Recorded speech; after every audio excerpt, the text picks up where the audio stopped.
Good day, everyone. Today, we will present our research on science, technology, and society. Our goal is to show how these three domains are interconnected by looking at one historical advancement, one modern advancement, and by highlighting the contribution and challenges in the Philippines.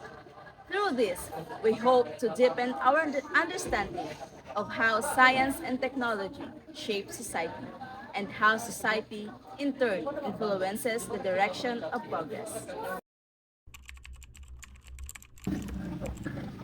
Our presentation will cover three main parts. First, a historical advancement and its impact. Second, a modern advancement and its effects in today's society. And the third one is the Philippine context, where we will discuss our nation, our contributions, and challenges. Finally, we'll end our reflections and conclusions.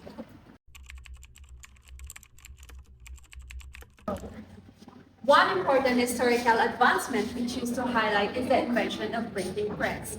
In the 15th century by Johannes Gutenberg, before its invention, books were handwritten and expensive but limiting access to knowledge. The printing press changed by making books more affordable and widely available. To see how this revolutionary invention transformed society and paved the way for modern communication, let us watch a short video about the impact of the printing press. The printing press is one of the most important inventions of all time. Its development ended the hegemonic control of information in Europe and changed history forever. The printing press allowed huge amounts of information to be shared quickly and in massive quantities. This eventually fostered the Protestant Reformation, the Renaissance period, the Scientific Enlightenment, and the Industrial Revolution. Before there were printing presses, all writings and drawings had to be meticulously done by hand. Several different materials were used to transcribe books: clay, papyrus, wax, or parchment. Few could do this work, given the great difficulty. Manually transcribing written works was usually done by scribes, who lived and worked in monasteries. Monasteries had a special room called the scriptorium. In this place, the scribe worked in silence, totally devoted to his function. First, he would measure and trace the page layouts. Then, he would carefully copy the text from another book. During the Middle Ages, books were usually the exclusive property of monasteries, educational institutions, or extremely wealthy people. Most books were religious. In some cases, a family would be lucky enough to own a copy of the Holy Bible. The earlier technologies that allowed the invention of the printing press included papermaking, ink development, and woodcut printing. At that same time, several medieval technological products and processes reached a maturity that allowed their use for printing purposes. Woodcut printing already existed in China during the Tang Dynasty in the 7th century, and continued to be the most common method in East Asia for printing books and other texts, as well as images, until the 19th century. During the 1300s to 1400s, people developed a rudimentary form of printing. They used letters or pictures cut out of wooden blocks. These blocks were dipped in ink and then used to stamp the paper. Near the end of the 1430s, a German named Johann Gutenberg was desperate to find a way to make money. Gutenberg had previously worked in a mint and realized that if he could use letter blocks to cut inside a machine, it would make the printing process faster. He would be able to reproduce a text in large numbers. Gutenberg's new invention was about to change the world. What distinguished Gutenberg's press from its predecessors was the mechanization of the transfer of ink to paper. He adapted the screw mechanism used in wine, paper, and linen presses to develop a system perfectly suited to printing. His device made it possible to create an initial assembly line production for printed texts. This made it possible to mass-produce books at a much cheaper cost than contemporary methods. With the newfound ability to mass-produce books at low cost on every subject imaginable, revolutionary ideas and invaluable ancient knowledge reached the hands of every literate European, whose numbers doubled every century. Science flourished during this era. For the first time, scientists had a tool capable of recording their discoveries and studies in writing, collaborating with each other across the European continents. Gutenberg did not live long enough to witness the immense impact of his invention and died poor. His greatest achievement was the first printing of the Bible in Latin. It took 3 years to print about 200 copies, a miraculously fast achievement at a time when manuscripts were copied by hand. As literacy rates were still very low in the 1490s, residents gathered in bars or squares to listen to a paid reader. He would tell the latest printed news, which included lewd scandals or war reports. Printing technology spread rapidly throughout Europe. At a time of great religious change, it played a key role in the success of the Protestant Reformation. The leader of the Reformation, Martin Luther, initially could only preach to a small number of people, but the printed word spread his message to thousands of people who came to have access to the printed pamphlets. Luther was not the first theologian to question the Catholic Church, but he was the first to widely publish his new religious ideology. The modern world today would be a very different place without Gutenberg and his printing press. This technology made printing cheaper and more accessible than ever before. Today, the industry is already in the digital age, which has given rise to online printing companies and even home printers that allow anyone to design, print, and send printed materials, all quickly and efficiently.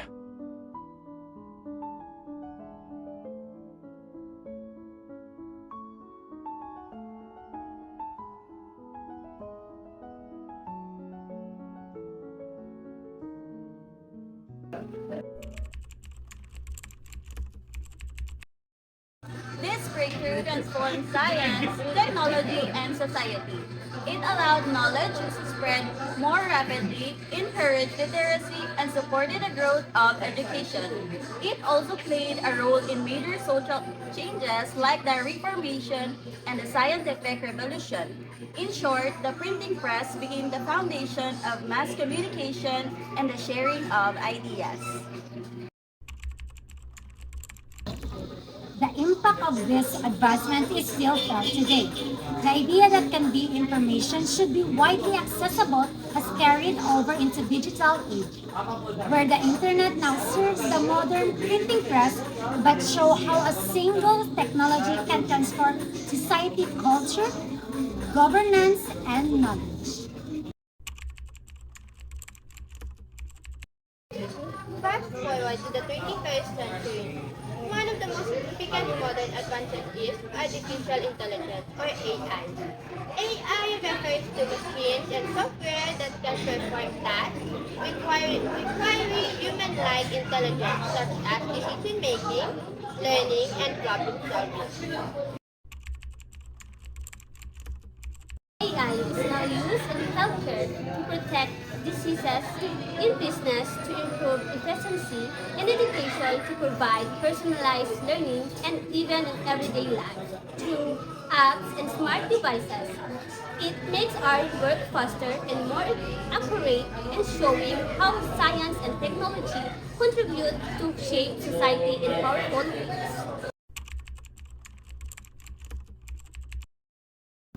However, AI also brings challenges.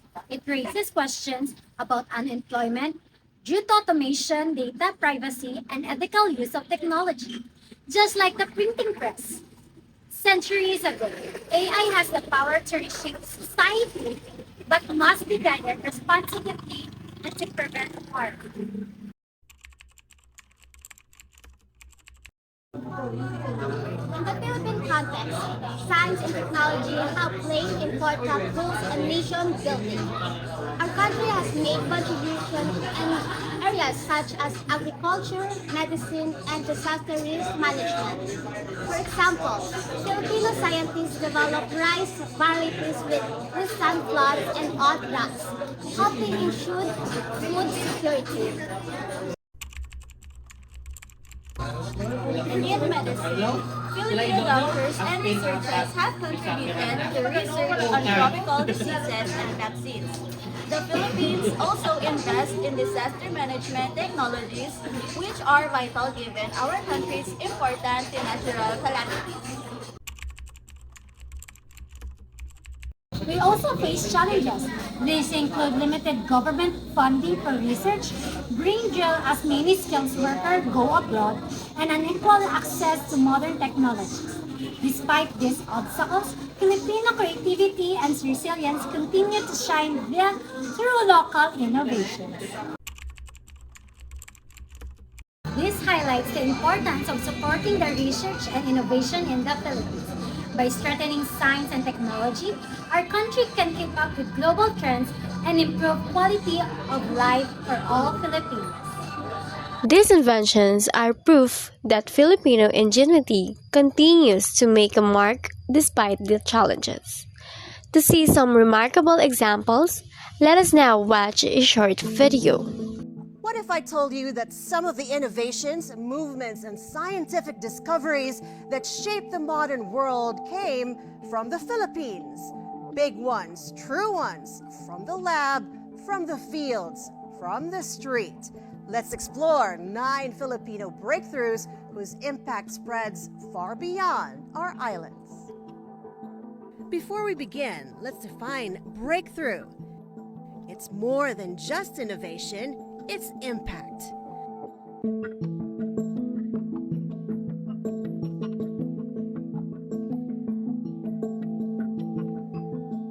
Millions of lives improved, billions of pesos or dollars shifted, or an entire culture moved forward.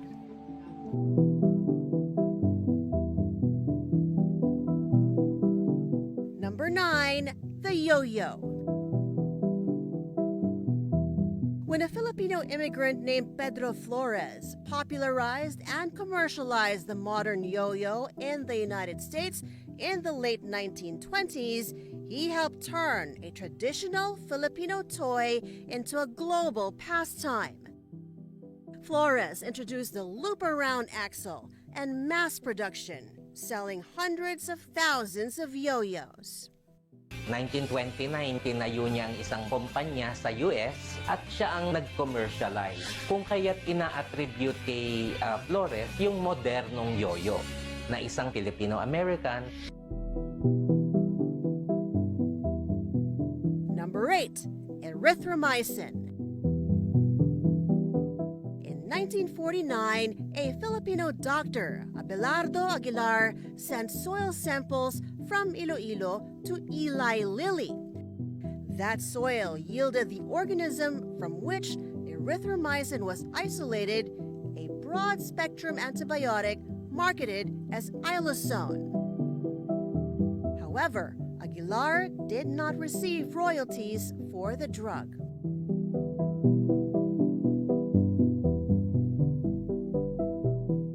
Number 7, the video phone.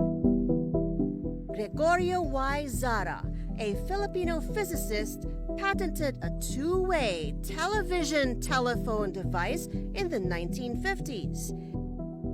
It wouldn't become mainstream for decades, but the idea of seeing the person you're calling was already there.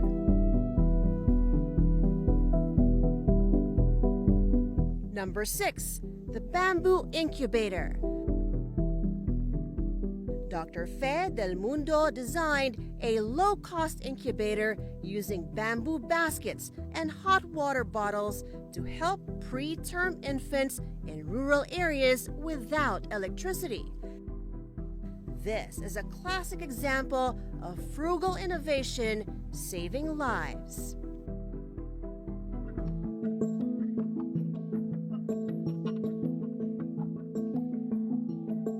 Number 5, high-yield rice and the Green Revolution. The International Rice Research Institute, or IRRI, located in the Philippines, helped develop rice varieties that greatly increased yields and reduced hunger in Asia. Philippine scientists like Dioscora Umali were instrumental in training breeders and building institutions.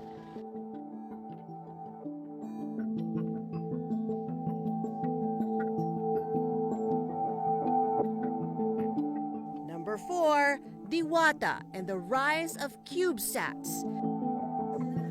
Diwata 1 has captured over 30,000 images and covered about 37% of the Philippines' land area. Diwata 2 added more coverage.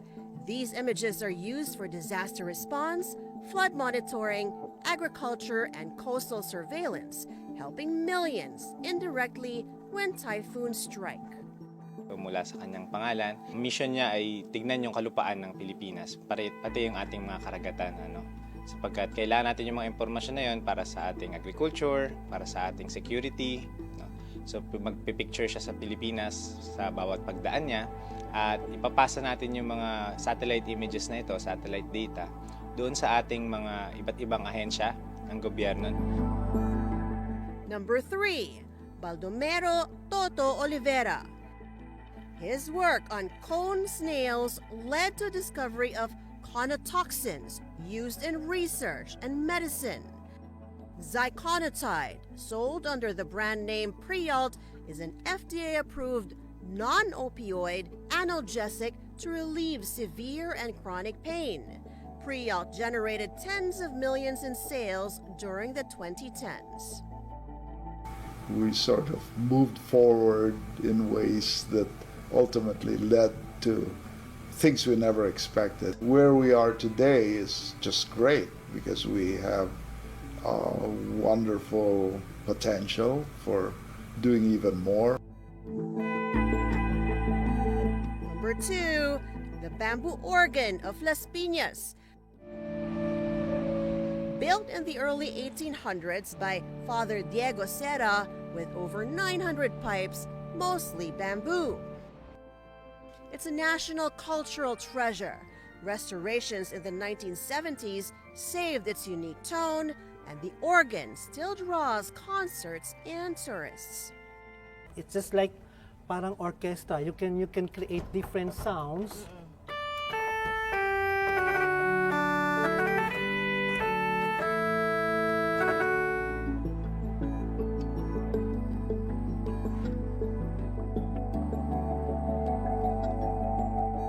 Number 1, the jeepney, a true Filipino invention. After World War II, Leonardo Salvador Sarao Sr. transformed U.S. military jeeps into colorful, passenger-friendly vehicles, giving birth to an icon that still defines our streets today. Estimates put the fleet at around 179 to 220,000 units nationwide, carrying about 40% of all motorized person trips.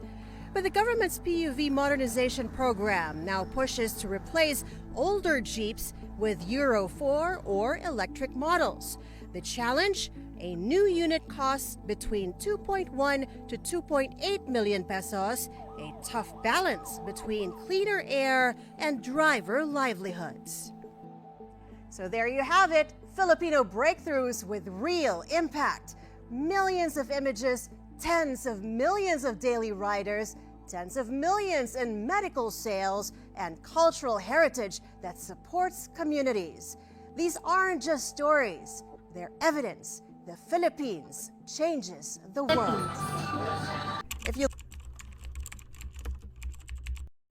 To conclude our presentation, show how science, technology, and society are connected. From the printing press to artificial intelligence, we can see how innovation reshaped the way people live, learn, and interact. This project ultimately reinforced our understanding that science and technology are not neutral. They are incredibly powerful tools of transformation that carry both immense potential for good and significant risk. Therefore, the discussion must always return to ethics, responsibility, and intentionality.